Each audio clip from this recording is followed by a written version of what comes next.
आज हम आप लोगों को बताएंगे खड़ी हरकत के बारे में। किसके बारे में? खड़ी हरकत के बारे में। आपने ज़बर ज़ेर पेश को पढ़ा है, उसको हरकत कहते हैं।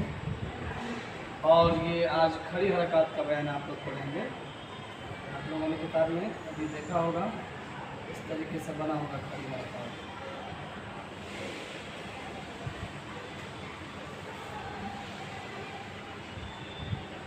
ठीक है,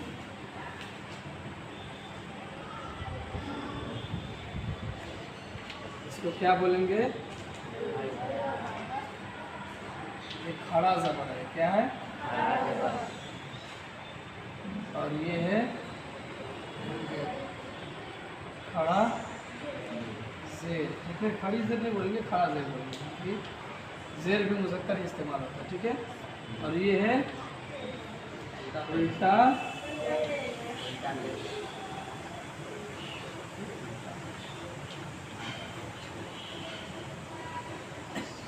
खड़ा ज़बर, खड़ा ज़ेर और उल्टा पेश।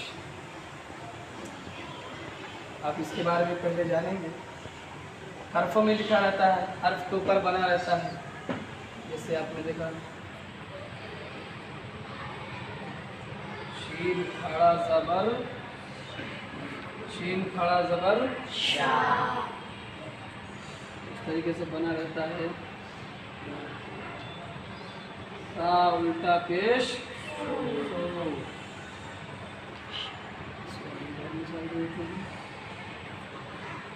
ये रा, ठीक है, रा खड़ा ज़ेर री। ठीक है, तो हरकत में और खड़ी हरकत में फ़र्क है। ज़बर ज़ेर पेश को हरकत कहते हैं और खड़ा ज़बर, खड़ा ज़ेर और उल्टा पेश को खड़ी हरकत कहते हैं। क्या कहते हैं? खड़ी हरकत कहते हैं।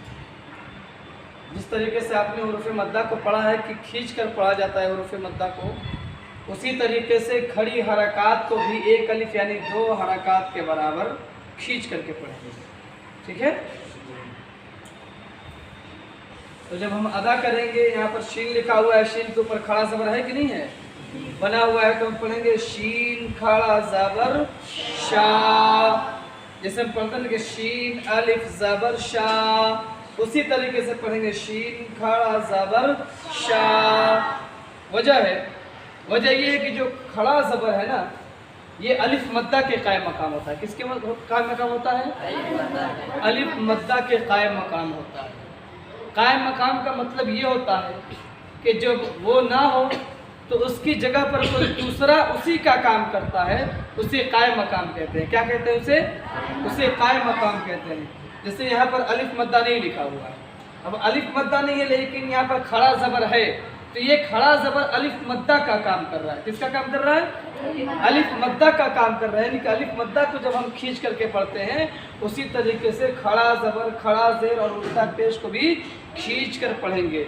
अब आप सुनिए कि खड़ा ज़बर अलिफ मद्दा के कायम मकाम होता है, खड़ा ज़ेर या मद्दा के कायम मकाम होता है, और उल्टा पेश वाव मद्दा के कायम मकाम होता है। जिस तरीके से वाव मद्दा को खींच करके पढ़ते हैं, या मद्दा को खींच करके पढ़ते हैं, अलिफ मद्दा को खींच करके पढ़ते हैं, बिल्कुल उसी तरीके से इनको भी, खड़ा ज़बर को भी, खड़ा ज़ेर को भी और उल्टा पेश को भी खींच कर पढ़ेंगे। इनकी अदायगी बिल्कुल, दोनों की अदायगी यकसा है, एक जैसी है। बस ये रस्मुल ख़त में फ़र्क दिखता है, लिखने में फ़र्क है। और ये जो खड़ा ज़बर, खड़ा ज़ेर और उल्टा पेश है, ये किसके कायम मकाम है? हुरूफ़ मद्दा के कायम मकाम है। किसके कायम मकाम है? हुरूफ़ मद्दा के कायम मकाम है।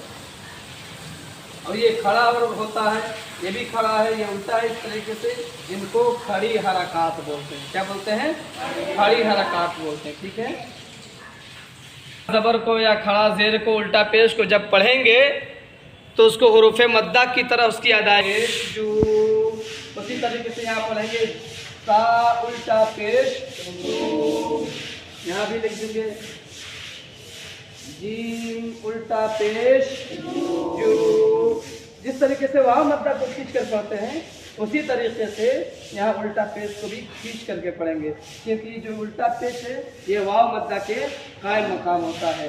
जो खड़ा ज़बर है वो अलिफ मद्दा के कायम मकाम होता है। जो खड़ा ज़ेर है वो या मद्दा के कायम मकाम है।